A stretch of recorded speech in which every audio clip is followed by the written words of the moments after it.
I'd like to welcome everybody here. It's a pretty solemn occasion.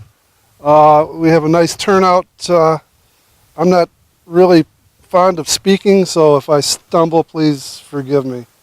We're so very lucky here in Oxford to have a crew of inspectors, which Dale was one of them. He was our electrical inspector.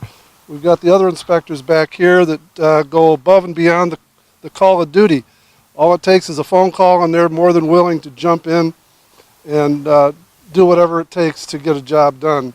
And Dale was no exception. I know he would work on a Saturday and always smiled. I'm not sure what he did at home, but here at work, he was nothing but a joy to work with, and I'm so sorry to have him pass. Sue Bellairs, I've worked with her for almost 20 years. We didn't always get along, but we always respected each other. I probably knew her better than any trustee in the last 20 years, only because we went to the MTA, which is the Michigan Townships Association, events every year. They would either be in Grand Rapids, Traverse City, and her favorite place was Detroit.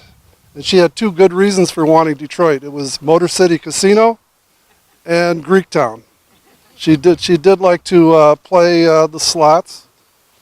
I know going to these events, myself and my wife Betty would get to our hotel room about 4, and Susan and my deputy would check in about between 10 and 2 o'clock in the morning.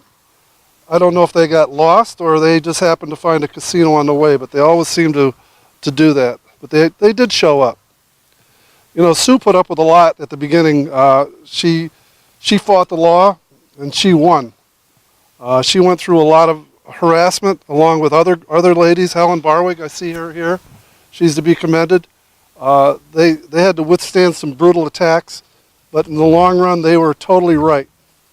Sue Bellairs was, if I have any success in what I do here at the township, she's got to take probably about 90% of it, because she was a great inspiration. She didn't waver, and maybe that's too bad to a point, but she did not get off. She wasn't a typical politician to fall off and go to both sides of the fence, and it was she was an inspiration, and I truly miss Dale and Susan. Believe me, my heart goes out to the families, and I'm not going to talk anymore, but I'd like to welcome everybody.